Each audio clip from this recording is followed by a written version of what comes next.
Et si votre lieu de travail devenait votre pire piège? Aujourd'hui dans Open, on brise le silence autour du harcèlement sexuel en milieu professionnel, un fléau qui détruit non seulement des carrières, des corps et surtout des vies. Pour cette émission exceptionnelle, j'ai l'immense honneur d'accueillir sur ce plateau Mariama Cissé, championne de taekwondo ivoirienne qui a osé affronter son harceleur et agresseur en justice. Elle nous racontera son histoire, son combat et surtout son courage face à la machine du doute et du silence. À ses côtés, nous aurons également une jeune femme qui a été victime de harcèlement de la part de ses supérieurs ou encore une juriste spécialisée en violences basées sur le genre qui va nous aider à comprendre à la fois les droits, les recours et surtout comment on fait pour accompagner les victimes. Nous lirons aussi plusieurs témoignages anonymes, dont celui d'un homme qui lui aussi a été victime de harcèlement. Tout ça pour rappeler que personne, mais vraiment personne n'est à l'abri, que l'on soit homme ou femme. Je suis Paola Odrendengue et vous regardez Open.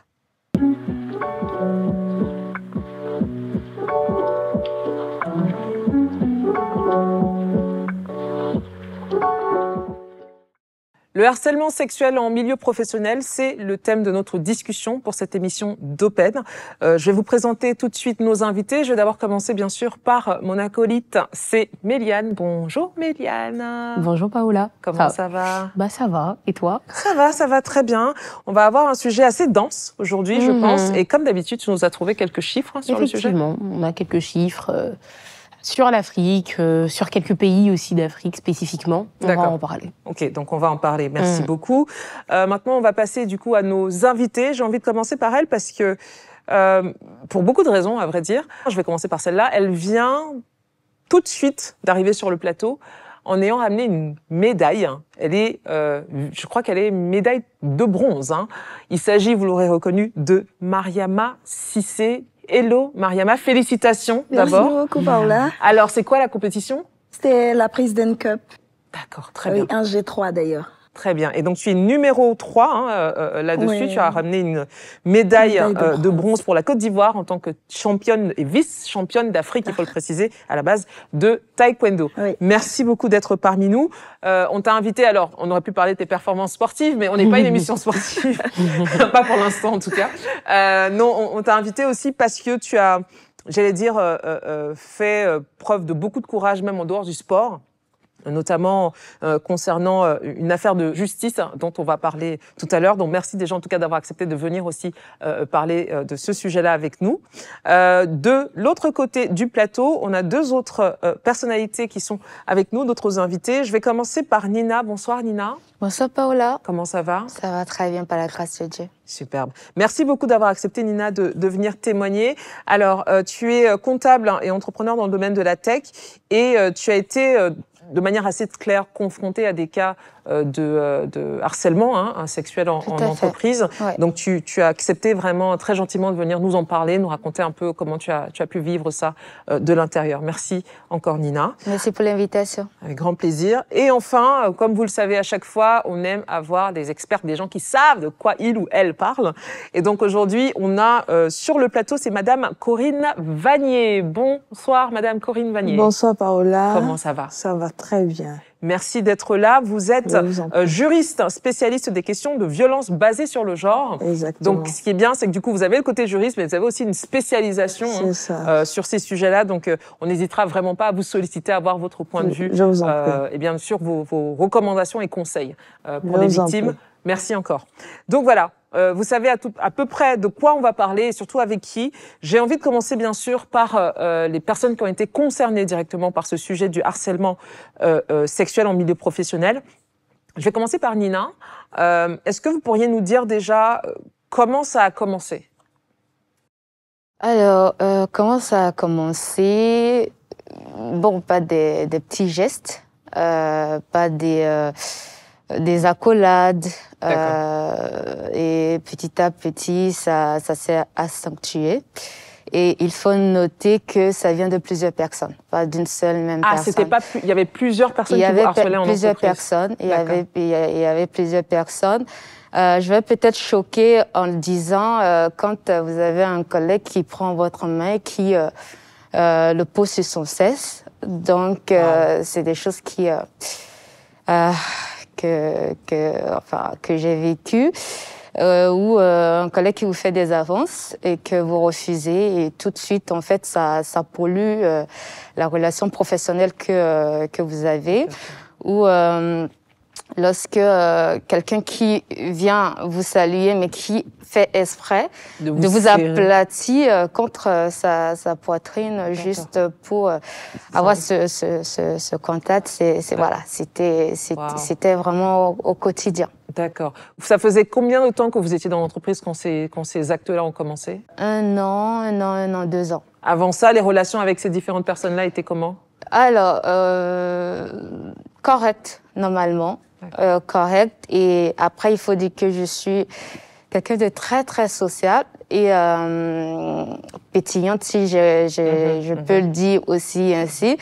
Donc après, quand j'ai commencé à avoir ces expériences avec ces personnes en face, je me suis remise en cause en me disant peut-être que vous avez envoyé les mauvais signaux. Voilà, peut-être parce que je suis trop tactile que j'envoie vraiment des informations qui amènent ces personnes justement à se comporter de la sorte avec moi. Et on va dire que ça a vraiment commencé par des petites conversations, de rien du tout. Quand on vous dit laisse-toi faire, vraiment des blagues salaces. Et après, ça a commencé à des gestes au quotidien. Des gestes, d'accord. Ouais. Et à chaque fois que tu envoyais le signal comme quoi tu n'es pas d'accord, tu n'es pas à l'aise avec ça, est-ce qu'ils n'étaient pas réceptifs? Ils n'étaient pas... Alors, tout de suite, la personne en face ne comprend pas pourquoi j'étais réticente. Et il faut dire que ça a créé quand même, c'est pas un environnement un peu toxique. Et je me disais peut-être que c'est moi qui ne comprends pas et que la personne en face essaie juste d'être gentille. Et tout de suite, enfin, je me suis sentie mise à l'écart. Est-ce que c'était fait sous le ton de la rigolade? C'était un petit peu quoi le ton sur lequel c'était fait pour que vous le preniez comme ça? Alors, c'était beaucoup sur la rigolade. Et ce qui devenait de plus en plus gênant, c'est lorsque c'est fait devant tout le monde. Ah, oui. Ok. Et ça envoie un message comme si tu étais une fille facile, légère, comme si voilà que tu te laisses faire. Mais j'allais dans les toilettes pleurer. Je nettoyais mes lames et je revenais tranquillement. Et c'était vraiment en griffe mes débuts dans le milieu professionnel, donc je savais pas vraiment comment est-ce que ça marchait, comment est-ce que forcément il fallait que je me comporte et tout. Et je me disais aussi d'une certaine manière, il faut que tu sois gentil pour que les autres puissent t'aider à avancer quelque part. Voilà. Donc je pense que c'est ça qui m'a un peu fragilisée et qui a permis à toutes ces personnes d'avoir ces genres de gestes envers moi. Ouais. D'accord, très très bien. Mariama, j'ai envie de poser à peu près la même question. Alors toi, c'est pas du tout dans le cadre du bureau, mais ça reste dans le cadre professionnel. Justement, il s'agissait de l'entraîneur, l'ex-entraîneur national de taekwondo. Comment tu as commencé à voir des signes? À quel moment tu as commencé à te dire là, c'est pas normal ce rapport que j'ai avec l'entraîneur? Dans les débuts, quand on a commencé les entraînements, puisqu'on était dans le même quartier à Marcory, donc il venait me chercher. Et on allait à l'entraînement, on revenait avec les autres souvent et tout. Il allait même me déposer jusqu'à l'école, parce que je fais les cours du soir. D'accord. Vu que dans la journée, je fais le taekwondo, le soir, je pars à l'école, je fais mon master. Et donc, il disait comme ça, vu que tu es un athlète, tu te fatigues beaucoup, tu dois te reposer aussi beaucoup. Si tu pars à l'école, moi, je peux te ramener à la maison, parce que c'était très, très difficile de revenir à la maison parce que je finissais à 20h, avoir un véhicule pour rentrer et tout ça. Après, il a commencé à m'envoyer des messages du genre, il m'aime beaucoup. C'est au bout de combien de temps, ça? Je dirais même pas 6 mois. Je dirais même pas, parce que j'ai commencé à le fréquenter réellement en 2021, fin 2021. Et c'est en 2022 que tout ça a commencé, en fait. Il a commencé à me faire des avances, qu'il m'aimait, que ce soit par message, par voix orale, tout. Il me disait qu'il voulait prendre la place de mon petit ami. Moi, ça devenait un peu trop lorsque j'ai commencé à être ignorée. Sinon, quand je disais non, bah, on me criait là-dessus, on m'insultait pendant les entraînements. Mais après, moi, je me disais, bon, tu sais pourquoi tu es là, en fait. Si, malgré les injures, on te corrige, tu fais tes entraînements normalement, il n'y a pas de problème. Il me disait même souvent qu'il ne veut pas me voir à Bassam. Pourtant, moi, je suis de Bassam. Je suis née à Bassam, ma famille est à Bassam. Il ne veut pas me voir à Bassam parce que les lundis, quand je reviens des week-ends, je ne pète pas la forme. Donc, qu'est-ce que je fais à Bassam les week-ends pour venir fatiguer les lundis, en fait? Donc, il se disait, peut-être j'avais un petit ami à Bassam. Oui, d'ailleurs. J'avais un petit ami, donc il était jaloux. Donc, il m'a même interdit de partir à Bassam. Il dit, je ne veux plus te voir à Bassam, devant tout le monde, devant tous les athlètes. Et il se plaignait, quand on voyageait, il disait que moi, je ne venais pas dans sa chambre.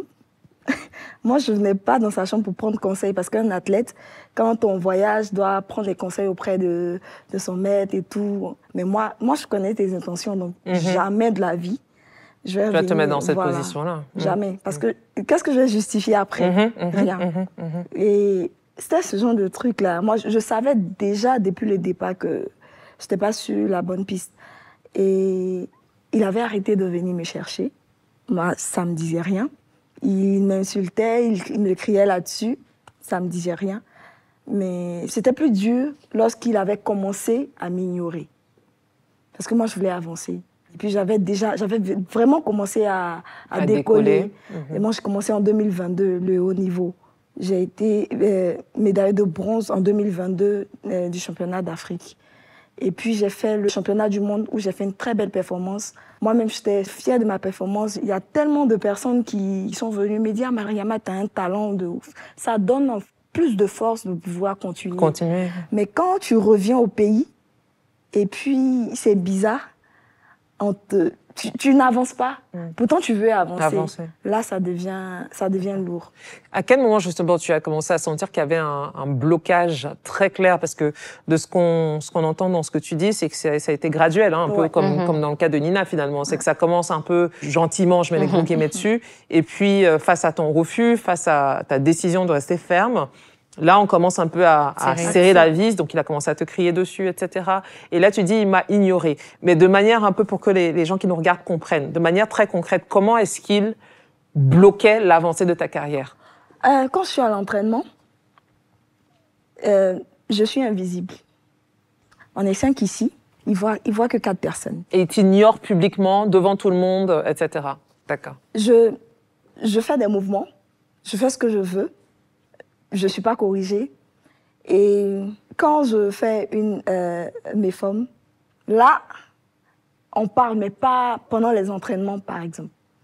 Ah, Mariama, elle a baissé de forme. Mariama... Pour dire que Mariama n'est pas en forme, il faut qu'on l'enlève. Ah, d'accord. En fait, c'était comme ça, en fait. Okay. C'était des attaques un peu surnoises. J'ai été mise à l'écart. Moi, je suis venue à l'équipe nationale suite à un test match. J'ai réussi mes tests et j'ai intégré l'équipe nationale. Mais j'ai été remplacée sans un test match. Je parle de 2022. En 2023, la première compétition de 2023, il y a une autre personne qui a été mise à ma place pour le voyage. Aujourd'hui, tu sais que c'était dû à une tentative, entre guillemets, de sabotage, hein, s'il faut dire des choses. Oui, bien sûr. C'était clair, en fait. C'était clair. Et même, je précise quelque chose. Quand on est à l'entraînement, cette même personne qui l'a mis à ma place, là, on était vraiment amis. Donc, quand on courait ou quand on fait quelque chose, quand elle m'encourageait, il se fâchait. Waouh. Ouais, il se fâchait. Il disait, toi, concentre-toi sur ce que tu fais. Pourtant, c'est la même personne qui dit encourager les autres.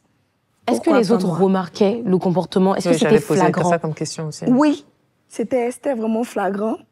Et il y a d'autres même qui me disaient, tu n'as pas dit que tu emportais collant. Waouh. À ce point. Oui. Entre femmes, oui, bien sûr. D'accord. Quand vous me voyez comme ça, je fais garçon, ça vous dit rien. Ah d'accord, continuez comme ça, genre. Je porte les collants pour venir à l'entraînement. Qu'est-ce qu'elle voulait dire par là? C'est qu'en gros, elles avaient déjà subi ça. Et elle considérait que c'était ta faute, que tu provoquais ton harceleur? Bon, je me dis que c'est ce que ça voulait dire. Mais pas ouvertement comme ça, ils m'ont pas dit ouvertement comme ça. Et c'était comme si tu étais la faute, en fait. C'est toi la faute. C'est toi qui provoquais les choses et tout.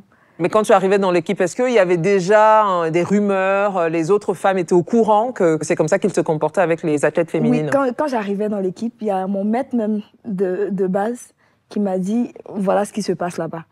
T'es l'orpheline de l'équipe nationale, tu ne connais personne, tu ne te feras connaître que par ton travail. Reste sur ton travail. C'est ce qu'il t'a recommandé? Oui. Il m'a dit, voici ce qui se passe à l'équipe. Et la même personne. Hein. Et même, si vous vous rappelez, il y a une qui est venue témoigner. C'est mon amie, elle m'avait dit auparavant. Et je lui ai même dit, non, il a changé et tout. Je pense que c'est pas le même gars. Mais apparemment, c'était une manière subtile de pouvoir m'avoir. Mais comme, par gentillesse, il n'a pas pu m'avoir. Donc, il voulait maintenant serrer pour pouvoir m'avoir. Et tellement c'était difficile, quand il m'ignorait, je suis allée une première fois m'excuser. Tu allais t'excuser auprès de ton harceleur? Oui. Je suis allée une première fois chez lui. Je suis allée demander si j'avais fait des choses qui n'étaient pas normales et tout. En tout cas, si c'était le cas, je voulais savoir pour ne plus que ça se répète. Et puis, pourquoi tu voulais présenter ces excuses-là? Parce que je pensais que si je partais demander pardon, et j'ai été conseillée aussi. Certains t'ont recommandé d'aller lui demander pardon? Oui, son binôme. Son binôme m'a dit, va lui demander pardon. Je dis, je voulais pas. Mais ma grande sœur m'a dit, c'est pas grave, vas-y, c'est pas grave. Donc je suis partie. Et quand je lui ai posé la question de savoir ce que j'ai fait et que je veux plus que ça se répète, donc je veux savoir, il m'a dit qu'il a fait un accident un samedi.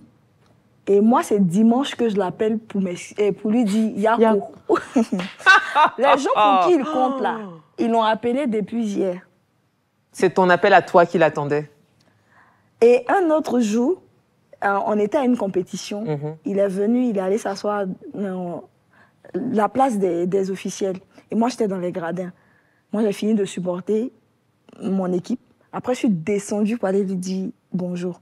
Pourquoi, quand il est arrivé là, je ne suis pas descendue directement pour venir lui dire... Il y a des petits problèmes d'ego quand même, ce monsieur. Non, ce genre de choses-là et tout. D'accord. Moi, je lui ai dit, OK, c'était pas mon intention de vous faire mal. Franchement, je suis désolée. Et il m'a dit que c'est mon comportement qui a fait qu'il a demandé à l'autre fille de faire moins de 57 kilos parce qu'elle était en moins de 62. Donc, il lui a demandé de descendre dans ma catégorie pour faire ma catégorie. Il m'a dit ça directement. Là, on est vraiment, j'allais dire, un peu dans une autre configuration. On parlerait d'abus de pouvoir, hein, mais très bien. En tout cas, on reviendra là-dessus. On va passer tout de suite au témoignage.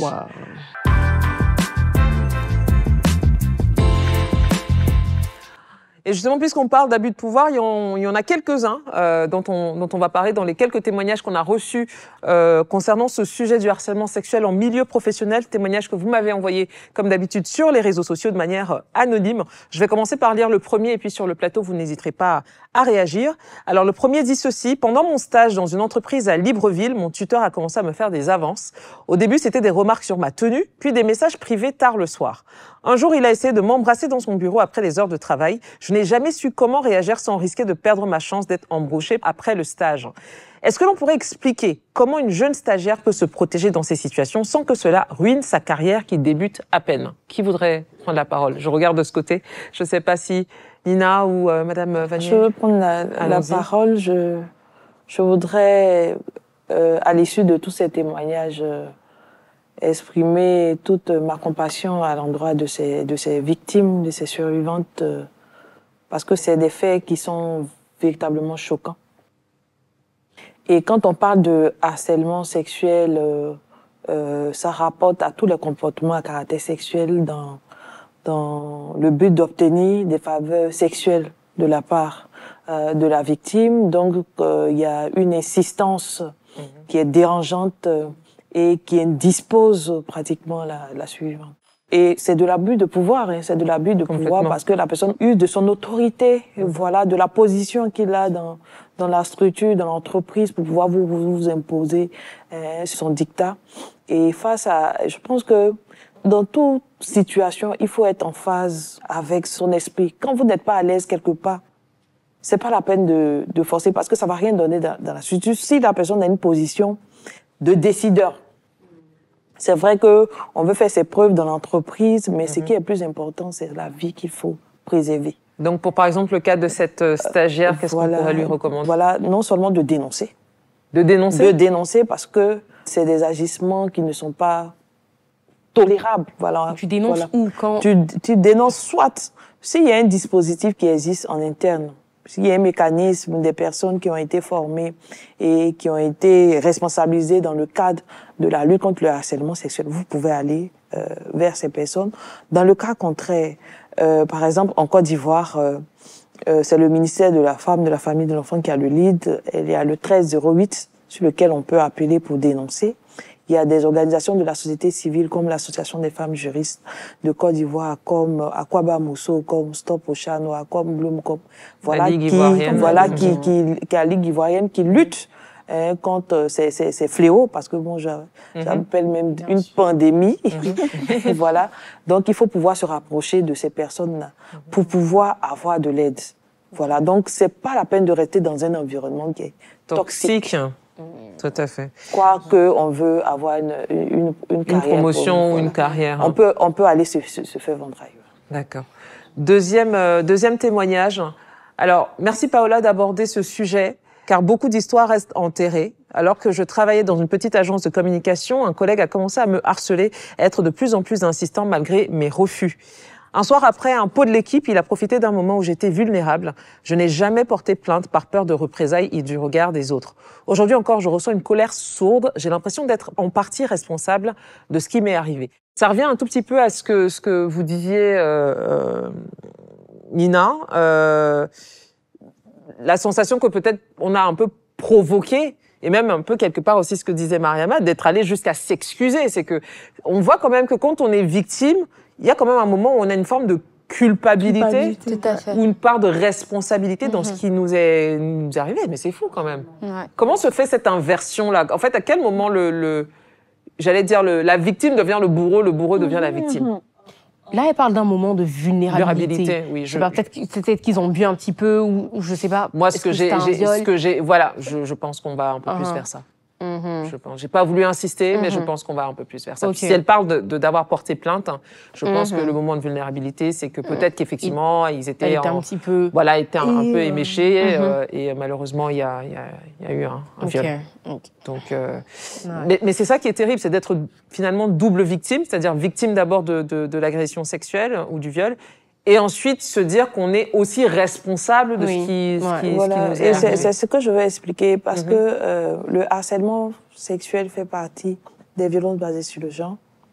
Et quand on regarde les conséquences des violences basées sur le genre, il y a vraiment ces caractéristiques qui sortent, ces sentiments d'anxiété, de stress, de culpabilité, parce qu'on s'est dit, bon, je n'ai pas bien fait, parce qu'on se réfère forcément à des normes dans la société. C'est pour cela que dans la prise en charge des cas de violence basée sur le genre, on insiste beaucoup sur la prise en charge psychologique. Donc, il y a 4 niveaux de prise en charge. Il y a la prise en charge médicale, il y a la prise en charge psychosociale, et quand il y a des traumatismes profonds, on peut aller jusqu'à la prise en charge psychologique. C'est ce qui est conseillé parce que c'est sur le long terme. Ça permet à la personne de guérir des blessures intérieures et d'accroître sa capacité de résilience. Donc, en mettant en œuvre ou bien en bénéficiant de cette prise en charge psychologique, la personne se rend compte que c'était pas de sa faute. Donc, quand nous on reçoit les personnes, on leur dit, ce n'était pas de ta faute. Tu étais là juste au mauvais moment. Il y a eu peut-être des concours de circonstances, mais c'est pas ta faute. Parce que si on y prend garde et qu'on ne prend pas bien en charge cette personne, elle peut aller jusqu'à la mort. Parce que le regard des autres, la stigmatisation, voilà, elle s'est dit que bon, je l'ai cherché, donc je mérite. C'est comme si c'était la personne s'auto-flagellait. Exactement. Donc, souvent, on pense tout de suite à la prise en charge juridique et judiciaire, à la prise en charge médicale. Mais la prise en charge psychologique est très importante. Et ça permet aux survivantes, à la personne survivante de rebondir. Voilà. Tout à fait. Témoignage numéro 3. Et ça, je pense que c'est un sujet aussi qu'il faut évoquer. Bonjour Paola, je voulais partager ce que j'ai vécu à Douala, donc au Cameroun. Après avoir signalé des comportements inappropriés d'un cadre à mon égard, les RH, donc les ressources humaines, m'ont convoqué. Mais plutôt que de sanctionner mon harceleur, c'est moi qu'on a isolé, privé de mission, oublié dans des projets. Finalement, j'ai craqué et j'ai démissionné. J'aimerais savoir, que peut faire une victime quand l'entreprise protège l'agresseur? Comment on rebondit, on vient d'en parler, mais comment on rebondit après avoir été discrédité? Et avant d'avoir une réponse, j'ai presque envie de demander d'abord à Nina, dans l'entreprise dans laquelle tu étais, est-ce que tu as entrepris des démarches pour, si ce n'est dénoncer, en tout cas au moins alerter les RH par exemple? J'ai pas osé. D'accord. Je peux demander pourquoi? J'ai pas osé parce que j'avais peur des représailles. J'ai pas osé parce que je me suis dit que j'allais pas, enfin, on n'allait pas me comprendre. Et aussi, il y avait, enfin, ce sentiment de peut-être j'ai favorisé ça, le fait d'être très gentil avec les personnes en face. Peut-être c'est moi qui ne comprends pas le message qu'ils envoient, ou c'est peut-être il y a une certaine déformation peut-être de l'information et que c'est peut-être partie de moi. Et psychologiquement, ça m'a beaucoup affectée. Et voilà, ça fait partie de tout ça parce que j'avais pas forcément envie de me retrouver dans un processus où je devais devoir expliquer. Ça serait enfin un sexe sans fin. J'avais pas forcément envie de ça. Et surtout que les personnes en face ne sont pas des moindres. J'ai préféré. C'était des supérieurs hiérarchiques. Oui, oui. Il y avait les supérieurs hiérarchiques et il y avait aussi en fait des collègues. J'ai préféré garder ça pour moi dans un premier temps et je me suis un peu isolée. Et même si je souffrais quand même, c'était vraiment une souffrance, mais en silence. Et j'expliquais à l'ESPED, quand on était dans les coulisses, que aujourd'hui, j'ai du mal, en fait, à aller vers les gens, surtout à prendre des personnes dans mes bras. Tout de suite, je me braque, je me protège. Et c'est venu après un peu avec le temps, avec tout ce que j'ai vécu. Est-ce que tu as essayé ou est-ce que tu as pu avoir accès à de l'aide un peu sur le plan psychologique, comme disait Madame Malheureusement, non. Malheureusement, non. Mais j'ai rencontré quelqu'un qui n'est pas forcément psychologue, un ami à qui, enfin, j'ai pu vraiment expliquer tout ce que j'ai vécu. Et c'est cette personne en retour qui me donnait des conseils. Fais ci, fais ça, ne fais plus ci, ne fais plus ça. Et j'avoue que ça m'a beaucoup aidé à reprendre confiance en moi-même et de savoir que l'erreur ne vient pas de moi. C'est pas parce que je peux pas me reprocher d'être gentille, tout simplement. Exactement. Maintenant, il faut juste que je mette la barrière et que chacun puisse rester justement dans je sais pas comment, dans son espace pour pas dépasser. Les limites. Voilà. D'accord, je comprends très bien. Je suis toujours sur cette question-là, que peut faire une victime quand l'entreprise protège l'agresseur? Bon, j'ai l'impression qu'on a un tout petit peu répondu. Non, mais c'est très difficile. C'est vraiment très difficile parce que on a l'impression que dans la réalité, les gens ne sont pas sensibles à la question des violences basées sur le genre. Et on en discutait tout à l'heure. Moi, je pense que ça part même de la perception qu'on a de la femme. De la femme. Et moi, j'ai plutôt eu un cas où cette jeune fille subissait un harcèlement moral en milieu professionnel. Elle a interpellé à plusieurs reprises la direction des ressources humaines. Ils ont essayé de faire ce qu'ils pouvaient pour essayer d'expliquer... de convoquer justement ce supérieur hiérarchique pour essayer d'attirer son attention. Mais plus il lui parlait, plus il durcissait encore le ton, de sorte qu'elle était obligée d'aller voir l'inspecteur du travail. Le défi, c'est la preuve. En réalité, c'est la preuve. Parce que même si vous avez des collègues qui sont témoins de la situation, comme ils veulent protéger leur emploi, vous n'aurez pas de personnes pour vous soutenir. Donc, elle est allée voir l'inspection du travail. Ils lui ont demandé de documenter ce qu'elle subissait. et puis de façon officielle de voir la réaction parce qu'elle était allée voir la direction des ressources humaines de façon verbale. Donc on lui a demandé de formaliser et puis de voir quelle serait leur réaction avant qu'ils puissent venir intervenir. Et dans ce cas, ils vont essayer de faire une conciliation et si jamais vous ne vous entendez pas... Une conciliation, moi je trouve ça violent. En fait, la conciliation, c'est... Parce que là, il va créer un prétexte, parler de votre incompétence, des choses comme ça. Pour vous licencier. Voilà, pour vous licencier. Donc, dans la procédure, on demande de faire d'abord une conciliation pour que vous puissiez vous séparer en de bons termes et par un règlement amiable par rapport à vos droits et tout ça. D'accord. Et quand vous ne vous êtes pas entendu... La conciliation, vous la coupez. La conciliation, ce n'est pas pour maintenir la personne. Non. C'est pas la conciliation, c'est pour l'aider à sortir de l'entreprise, et que ses droits lui soient versés. Et quand vous ne vous êtes pas entendu, finalement, vous allez aller devant le tribunal du travail parce que, justement, l'article 5 du Code du travail interdit tous ces cas d'harcèlement sexuel, d'harcèlement moral, et on ne peut pas utiliser le fait que vous avez témoigné contre vous pour ne pas vous embaucher, vous limiter dans l'avancement professionnel et tout ça. Donc, bon, ça, c'est ce qu'on dit en théorie. Voilà, donc, voilà. Oui, ça, c'est le Code du travail qui le dit. Oui. Mais après, il faut avoir, comme je dis, le défi, c'est la preuve. Parce que le juge n'est pas dans l'entreprise. Il n'est pas, voilà. Donc, tant que vous n'avez pas pu peut-être enregistrer des choses, avoir des éléments probants pour conforter ce que vous dites devant le juge, c'est vraiment difficile. Donc, vraiment, le défi, c'est de pouvoir éprouver et puis avoir des personnes qui sont assez courageuses pour vous accompagner dans ce processus. Mais j'allais dire, quand on est au stade, quand on est encore au tout début, tu ressens l'intention de la personne, mais il n'y a pas encore de marques super insistantes et de marques de violence. Comment tu fais pour établir la preuve? Parce que ça va être gentil, entre guillemets, ça va être des commentaires, mais tu le dis à quelqu'un d'autre, on est capable de te dire, mais il rigole. Tu vois ce que je veux dire? Il rigole, tu t'emballes. En gros, c'est toi qui t'inventes des films. Comment tu fais pour établir une preuve quand tu es encore à un stade comme ça, pour éviter justement que ça dégénère? En réalité,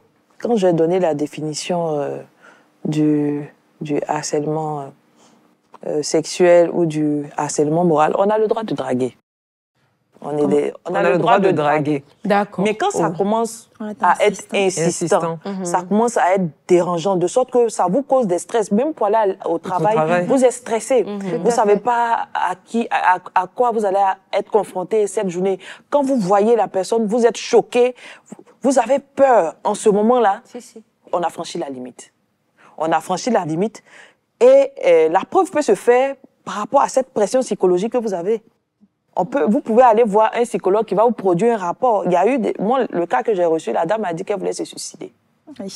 Parce qu'elle disait que elle n'a pas la possibilité de passer un concours au niveau de la fonction publique. C'est le seul travail qu'elle a. Elle a la charge de sa fille et de sa maman. Donc, c'est ce qui fait qu'elle est obligée de subir cette pression. Et quel que soit ce qu'elle fait, quelle que soit la démarche qu'elle prend, la disposition qu'elle prend par rapport à son employeur, il ne reconnaît même pas les efforts, il ne met pas à disposition les éléments pour l'aider à mieux faire le travail. Donc, à cause de toute cette pression-là, si elle meurt, c'est fini. Elle aura résolu le problème. Là, vous voyez que si on ne fait rien, si cette personne ne réagit pas, si on n'accompagne pas cette personne, on peut franchir la limite.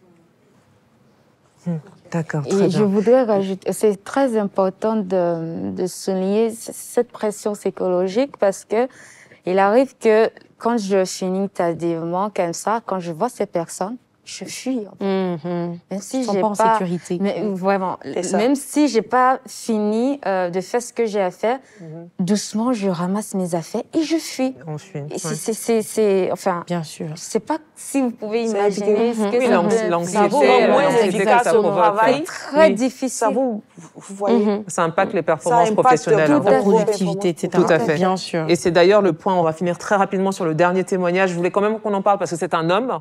On entend pas forcément beaucoup les hommes sur ce sujet du harcèlement, pourtant ça peut aussi leur arriver.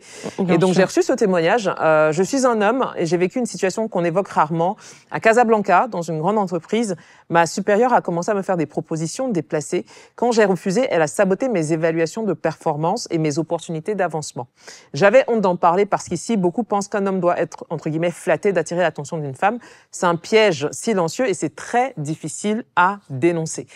Alors, je voulais, avant qu'on avance, je voulais quand même en parler parce que c'est vrai que sur cette question-là en particulier, j'ai l'impression que les hommes ont pour le coup une espèce de double peine, c'est qu'effectivement, ils sont victimes de harcèlement, mais encore plus du fait qu'on ne va pas, non seulement on ne va pas les croire, hein, mais on va leur reprocher de dénoncer, de s'en plaindre.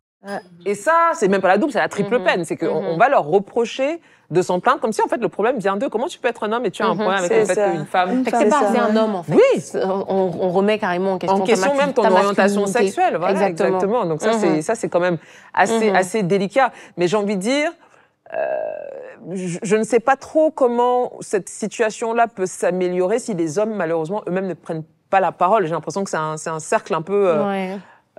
vicieux, c'est-à-dire qu'ils ne prennent pas la parole par honte. Du coup, il y a moins d'hommes qui la prennent. Du coup, ça se produit souvent, moins d'hommes en parlent. Enfin, on n'en sort pas. Et c'est très banalisé. Et ça devient de plus en plus banalisé, effectivement. Donc je pense que c'est en tout cas, je voulais en parler. Et encore une fois, merci vraiment à toutes les personnes. Et j'espère, hein, quelles qu'elles soient, qu'elles trouvent des solutions ou qu'elles ont trouvé des solutions à ces situations-là qui sont quand même assez invivables au quotidien. Je pense qu'on va accélérer. Ce serait bien justement qu'on parle un peu de chiffres parce que tu as fait quelques recherches là-dessus. Juste avant, j'allais dire, justement, je me demande si, justement, en parlant des chiffres, si ça n'impacte pas les chiffres qu'on a au final. Est-ce que vous ne pensez pas que ça impacte les chiffres qu'on a? Parce que en fait, le peu de dénonciation. Ouais. Est-ce que le fait que si les hommes n'en parlent pas, non, les on a tendance au final à penser que ils sont moins concernés. Mais en réalité, tous ces chiffres qu'on a, c'est les cas qui sont dénoncés. Oui, totalement. Et quand on fait les recherches, même au niveau de la Côte d'Ivoire, c'est très difficile de trouver des statistiques sur le harcèlement sexuel et moral en milieu même professionnel. C'est difficile d'avoir ces statistiques. Et ces statistiques qu'on a, c'est vraiment une infime partie de l'iceberg. Et il y a des cas de non-dénonciation comme les cas des hommes. Pour dire que c'est vraiment des questions de genre. C'est pour ça que quand on parle de genre, on ne dit pas que c'est que la femme. Bien sûr. C'est vraiment les deux sexes. Eux, ils pensent que c'est que les femmes. Oui, parce que dès qu'on dit de genre, c'est pour réduire, c'est un outil aujourd'hui de développement durable pour réduire justement les inégalités de genre. Voilà. Donc, s'il y a un homme qui se retrouve dans cette situation, moi je pense qu'il faut sensibiliser les hommes. Parce qu'ils s'auto-censurent, ils s'auto-flagellent pour dire bon, je suis un homme, parce que pour la société doit être virile, je ne dois pas pleurer, je ne dois pas être ceci, je dois être toujours fort, alors qu'il n'est pas toujours fort, il a des sentiments, c'est un être humain.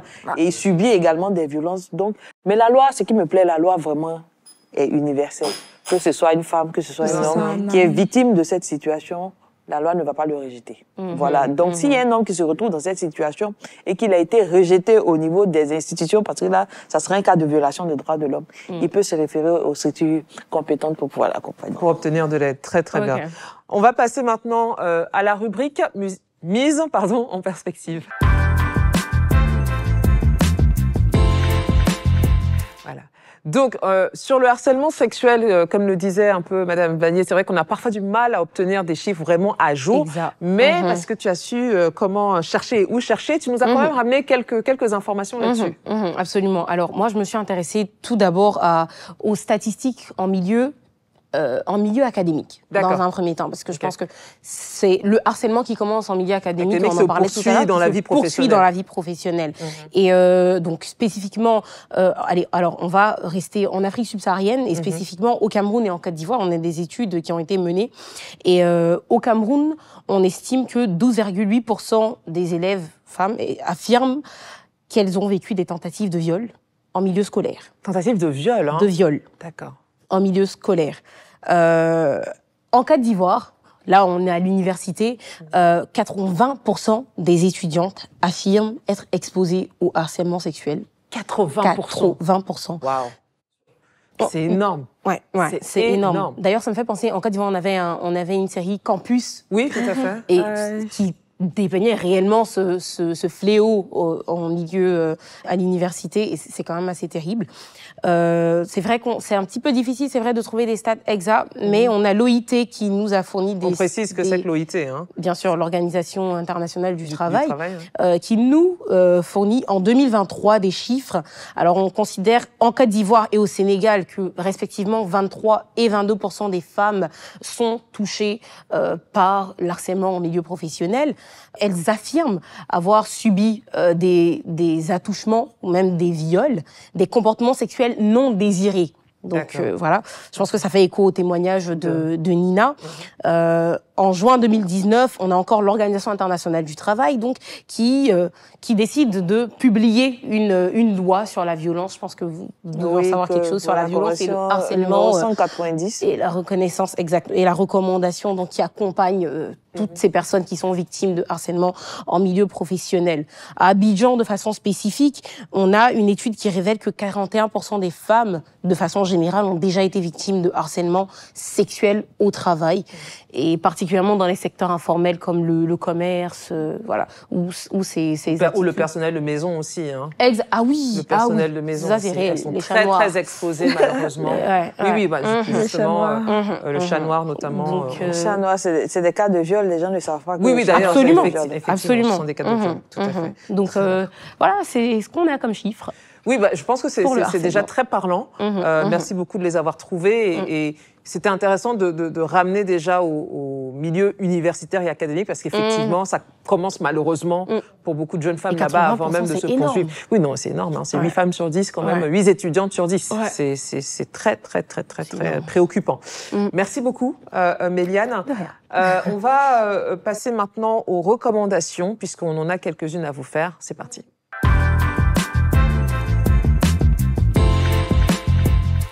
Alors, pareil que Méliane qui vous a donné des chiffres, on a essayé de trouver des informations sur le harcèlement sexuel en Afrique. Là encore, malheureusement, on a très souvent un manque de data, d'informations. Mais on va vous faire quelques recommandations quand même. On va commencer par cet ouvrage qui est intitulé « Harcèlement au milieu professionnel, cas de 10 femmes passées à la casserole en Côte d'Ivoire ». Alors, le titre, ne vous laissez pas refroidir par le passé à la casserole. C'est vrai que, voilà, il peut peut-être braquer certaines personnes.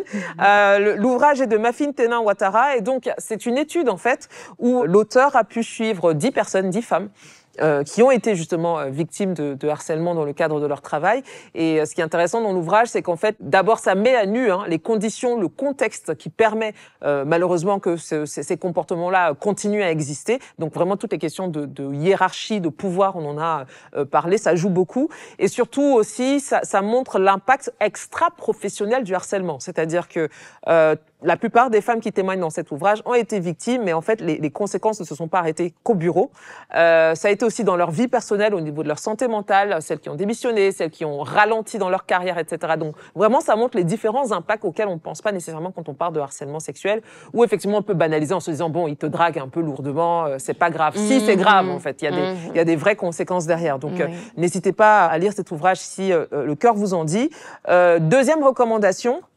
Alors là, on sort de la lecture, on va aller plutôt sur un documentaire que vous pouvez retrouver sur Netflix. Ça s'appelle Nevenka Fernandez brise le silence. C'est un documentaire que j'ai pu regarder au moment de sa sortie. Alors ça parle de quoi ? Ça parle de Nevenka Fernandez, qui est un peu devenue le symbole de la lutte contre le harcèlement sexuel en Espagne, c'est son pays d'origine. Alors pour la petite histoire, c'était une femme politique qui en 2001 a osé dénoncer le harcèlement sexuel dont elle faisait l'objet de la part du maire de sa ville, qui était aussi, on va dire, son supérieur ou collègue. Et ça a défrayé la chronique. Elle a réussi à obtenir gain de cause, mais en fait, ça s'est un peu retourné contre elle. C'est-à-dire qu'elle a, alors qu'elle a obtenu gain de cause, le monsieur a été condamné et a dû lui verser un dédommagement, mais finalement, elle a continué à être harcelée. Les gens l'ont stigmatisée à tel point qu'elle a dû fuir l'Espagne. Et elle n'y a plus jamais remis, enfin, elle a remis les pieds, mais n'y vit plus. Elle vit en Irlande, je crois, aujourd'hui. Donc, ça prouve à quel point il y a un retour de bâton aussi, On parlait de représailles, mais c'est réel. C'est-à-dire que les personnes qui osent dénoncer, ça vient avec des risques, même quand elles sont victimes, même quand elles obtiennent justice.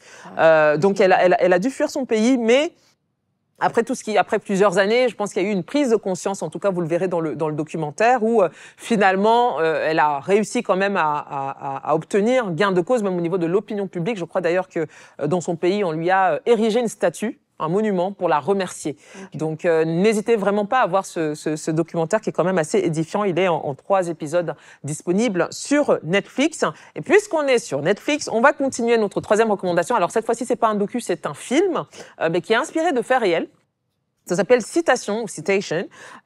Au casting, vous avez quand même quelques grands noms du cinéma nigérian et international. On retrouve notamment l'acteur haïtien Jimmy Jean-Louis. Et le premier rôle est campé par Temi Otedola, qui est une influenceuse et aussi fille d'un très célèbre homme d'affaires nigérian. Et donc, dans ce film, le pitch est assez simple, hein, c'est l'histoire d'une très brillante élève qui a justement décidé de dénoncer son professeur après qu'il ait essayé de la violer. Et donc, on suit finalement un peu l'affaire, on suit le contexte, on suit comment elle affronte justement toutes les pressions qu'elle va subir en essayant de dénoncer le professeur en question. Et justement, il me semble que dans ce film, parce que ça fait un moment que je l'ai vu, il y a cette question-là justement de la preuve. Voilà, ça. Donc, n'hésitez pas à le voir, ce film, si vous l'avez pas vu. Encore une fois, il est inspiré de faits réels. Il est disponible sur Netflix. C'est un film nigérian. 4e recommandation. Vous voyez que c'est très logique. On reste justement sur le Nigeria. Pourquoi? Ça, je ne sais pas si vous l'avez vu, parce qu'il a fait énormément de bruit à sa sortie en 2019. C'est un documentaire de BBC Africa qui s'appelle Sex for Grades. C'est un documentaire qui a d'ailleurs tellement fait de bruit qu'il a été nommé et primé à l'international plusieurs fois. Et il a été notamment écrit par la jeune femme que vous voyez à l'écran, qui s'appelle Kiki Mordi, qui est une activiste féministe et aussi une réalisatrice, du coup, qui a elle-même abandonné ses études à cause du harcèlement qu'elle subissait à l'université. Donc c'était un sujet qui était très important et très personnel pour elle. Donc elle a décidé de s'infiltrer dans des universités avec ses équipes, notamment au Nigeria et au Ghana, pendant 9 mois. Et elles étaient en caméra cachée, elle et ses acolytes. Et donc, ça donne un documentaire, mais absolument, j'allais dire, en même temps incroyable, en même temps effroyable à regarder, où très clairement, vous voyez, il y a des scènes où vous voyez très clairement un professeur qui invite une très jeune élève dans son bureau et lui fait des avances, mais de manière extrêmement déplacée. Et le terme est gentil. Donc vraiment, je vous recommande, ce documentaire a quand même provoqué une très grosse onde de choc à l'époque. Il y a eu pas mal de démissions, pas mal d'universités qui ont dû mettre certaines sanctions en place, etc. En tout cas, si vous ne l'avez pas vu, il est toujours disponible sur YouTube. Je crois qu'il doit être à 12-13 millions de vues. C'est dire à quel point ça avait vraiment fait beaucoup de bruit à l'époque. Donc n'hésitez pas à le regarder. Il part encore une fois du milieu estudiantin, mais je pense que c'est aussi applicable malheureusement à ce qu'on peut voir en entreprise ou dans le milieu pro. Et le dernier, ou du moins la dernière recommandation, parce qu'il fallait que je place ça quand même.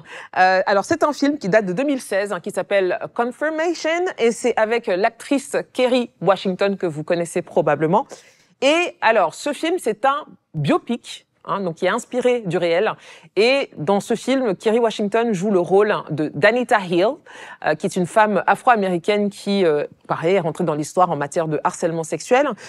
Pourquoi? Parce que, en fait, elle a pris la parole lors de la confirmation, d'où le titre, de Monsieur Clarence Thomas au poste, en tout cas, qui devait entrer à la Cour suprême. Donc, je réexplique plus simplement.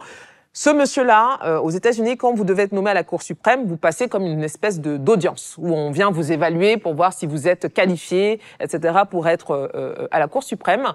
Et donc, c'est une audience de confirmation de votre domination, entre guillemets.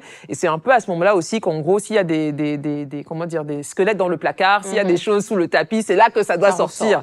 Voilà. Et donc, Anita Hill, femme noire, décide de prendre la parole pour dire, et c'est dans les années 90, pour dire cet homme-là était mon collègue et cet homme-là m'a harcelé sexuellement. Donc ça provoque une onde de choc incroyable. À l'époque, du coup, elle vient témoigner publiquement. Et donc c'est vraiment retransmis par toutes les chaînes télé, etc. Donc ça a vraiment provoqué aussi énormément de changements et on considère qu'elle a vraiment participé à ce que le sujet du harcèlement sexuel, notamment vécu par les femmes et les femmes noires en particulier, soit mieux entendu. Donc vraiment, n'hésitez pas à voir ce film. Et si vous ne pouvez pas le voir, il y a une tonne de documentaire sur Anita Hill. C'est très facile de trouver ça sur Internet pour vous documenter là-dessus. Voilà, on avait beaucoup de recos à vous faire sur le sujet, mais au moins vous avez de la matière et vous pourrez vous renseigner là-dessus. Alors avant de conclure, j'aimerais qu'on revienne rapidement quand même, parce que c'est important, sur le procès qui t'a opposé à l'ex-entraîneur de l'équipe nationale de taekwondo. J'ai une question à 3 volets. La première, c'est qu'est-ce qui t'a décidé à un moment donné de sauter le pas d'aller porter plainte? Deuxièmement, comment tu as vécu vraiment cette route-là jusqu'au procès et la médiatisation qu'il y a eu autour? Et troisièmement, quel a été ton ressenti après la prononciation de sa sentence? Je rappelle qu'il a été condamné à 6 mois? 6 mois ou 1 an? Oh, 6 mois. 6 mois, voilà. Et pour harcèlement moral et non harcèlement sexuel. Voilà. À toi de nous dire. Comme je disais, c'est parce que j'adore le taekwondo, en fait. C'est parce que le taekwondo, c'est ma passion. Et si tu me mets les bâtons dans les roues, c'est sûr que si j'ai ce bâton-là, je pourrais te lapider avec. Ça, c'est clair. Donc, c'était en 2023 où il y a eu le championnat d'Afrique ici en Côte d'Ivoire. J'ai pas pu participer parce qu'ils ne voulaient pas. D'accord.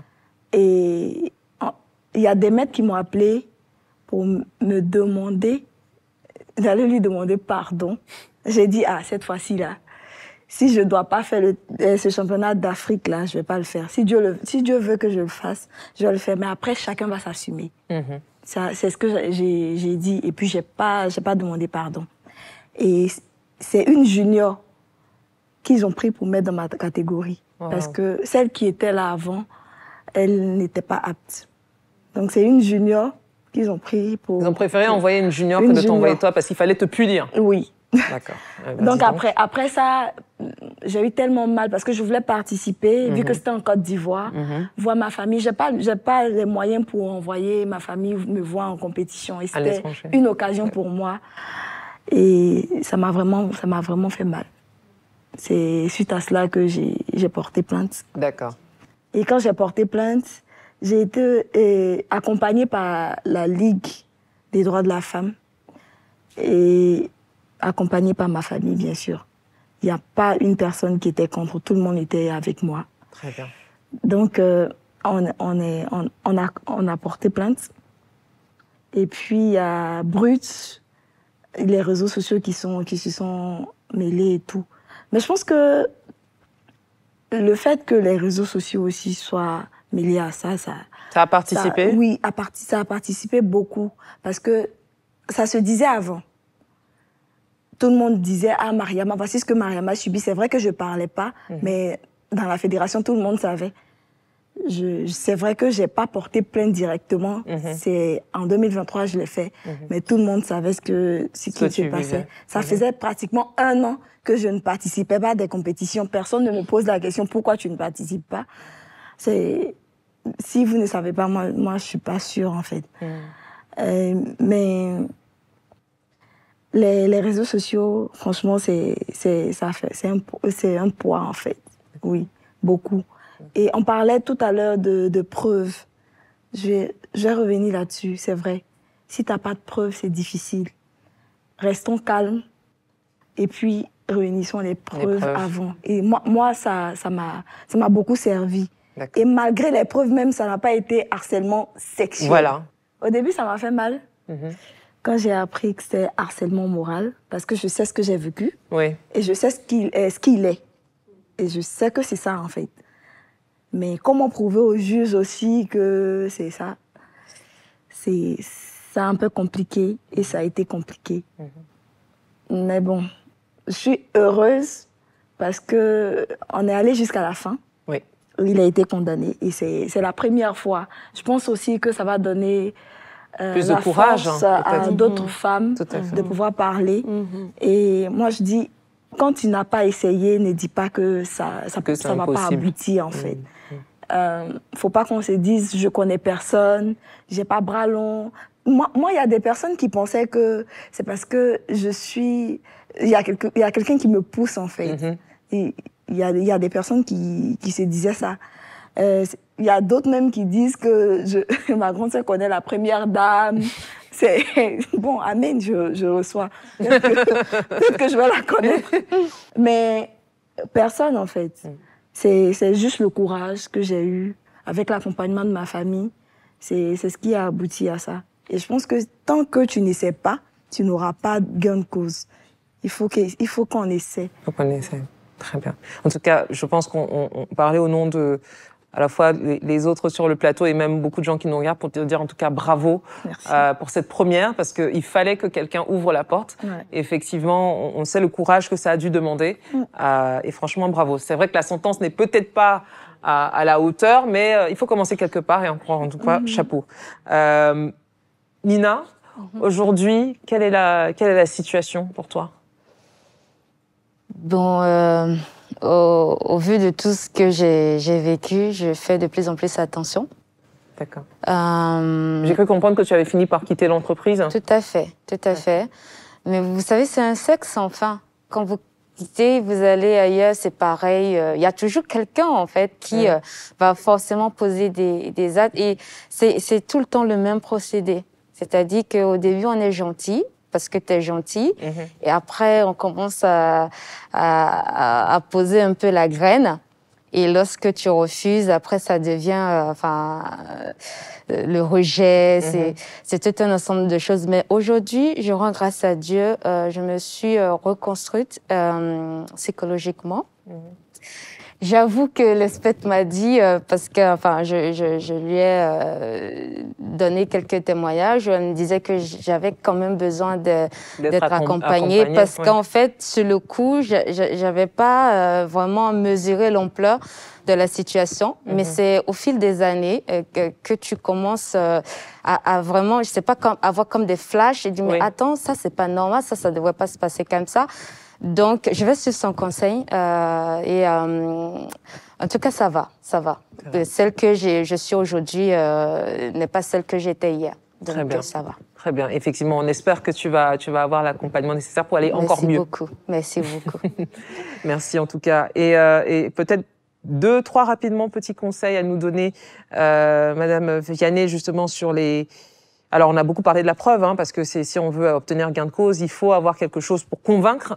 Mais qu'est-ce qu'on peut recommander justement à peut-être toutes ces personnes-là qui sont confrontées ou éventuellement sentent qu'elles peuvent être confrontées à des cas de harcèlement sexuel en entreprise? D'accord. Moi, je vais catégoriser mes recommandations d'abord à l'endroit des entreprises, parce qu'aujourd'hui, il y a des outils de bonne gouvernance. D'accord. Quand on parle de la question de l'exploitation sexuelle, il y a des politiques qui doivent être mises en place au niveau des entreprises, au niveau des structures, pour garantir la sécurité, la protection et puis éradiquer tous les cas qui pourraient survenir dans ce cadre. Donc, il faut pouvoir poser ce cadre parce qu'il y a même pas des collègues n'ont même pas le droit d'avoir des rapports sexuels, de flirter, parce que ça pourrit l'environnement de travail. Ouais. Et il y a de l'autre conséquences pour l'entreprise, parce que vous pouvez avoir affaire à un employé qui est très brillant, mais qui va perdre de ses compétences. À cause d'un gourmand. Et après, pour reconstituer, pour récupérer cette personne, c'est de l'énergie. Vous allez perdre en productivité. Donc, toutes les entreprises ont intérêt à mettre en place toutes ces politiques en place, c'est-à-dire des mécanismes de dénonciation, de gestion, de tisser des partenariats avec des organismes de la société civile pour pouvoir prendre en charge ces cas. Et par la suite, à l'endroit des victimes de harcèlement sexuel, c'est de les encourager à dénoncer. Parce que tant que vous ne dénoncez pas, on peut rien faire. Même si on a peur des représailles? Voilà, il faut dénoncer et à côté de cela, il faut véritablement axer la sensibilisation au niveau de la communauté. Parce que les gens ne comprennent pas. Pour eux, il y a beaucoup de choses qu'ils banalisent, ils ignorent, ils ne savent pas que c'est sanctionné même par la loi. Parce qu'il y a beaucoup de choses qui font partie de nos habitudes, de nos cultures, donc les gens pensent que c'est normal. Donc, la loi dit quoi justement en termes de sanctions? Surtout au niveau pénal, vous pouvez prendre 1 à 3 ans de prison. 1 à 3 ans de prison. 1 à 3 ans de prison. Mais la tentative est punissable même. Mais par contre, la dénonciation calomnieuse est punissable. Donc, vous pouvez prendre 1 à 5 ans de prison. Ah oui, d'accord. Il faut quand même bien réfléchir. L'intérêt de la preuve. Oui. Et vraiment des preuves non négociables. Contre toi, oui. Donc, quand on parle d'harcèlement sexuel, vraiment un message à connotation sexuelle, je veux coucher avec toi, ou bien vous envoie des images de son sexe, comme elle a dit, mais ça met... Voilà, vraiment des éléments de preuve comme ça, parce que vraiment, la limite est très mince entre l'harcèlement moral et puis l'harcèlement sexuel. Donc, c'est d'encourager les personnes à dénoncer. Nous, en tant qu'organisme, on fait notre travail, c'est de sensibiliser des ONG pour que les gens prennent conscience de la situation, de vulgariser la loi. Est-ce qu'on peut enregistrer quelqu'un à son insu, c'est-à-dire si on reprend le cas de Nina, on a un collègue ou on a un patron ou même un entraîneur, peu importe, qui tient vraiment oralement des propos un peu étranges. Est-ce qu'on peut discrètement aussi avec son téléphone l'enregistrer? Je pense que dans le cas de comme elle a dit, c'est ce qu'il a sauvé, c'est tous ces messages qu'il donnait étaient imprimés et voilà et mettre à la disposition. Donc, il faut garder tout ce qu'on a. Voilà, il faut garder tout ce qu'on a. Vraiment, il faut garder tout ce qu'on a. Parce que c'est vraiment au moment du procès que vous aurez besoin de ces éléments-là pour confronter votre... Très bien. Merci beaucoup à vous toutes, à vous quatre, d'avoir abordé le sujet, nous avoir donné des conseils. Merci Nina, comme j'ai dit, on espère que ça va aller encore mieux en avançant. Merci beaucoup vraiment Madame Vanier, déjà pour ce que vous avez apporté ici, mais de manière plus générale ce que vous faites pour les victimes. Merci beaucoup. Merci Mariama, encore félicitations pour ta toute nouvelle et récente médaille. On espère que c'est une parmi d'autres à venir encore. Et je pense au niveau des femmes. Merci pour le courage, encore une fois, dont tu as su faire preuve. Merci beaucoup, Méliane, comme d'habitude, pour les informations, pour l'analyse, pour les questions. Et enfin, merci à vous de nous avoir regardés. On espère que l'émission a été instructive, notamment que vous aurez appris quelques petites choses pour vous préparer, malheureusement, à parfois dealer avec ces situations-là qu'on ne veut pas, mais auxquelles il faut être préparé malgré tout.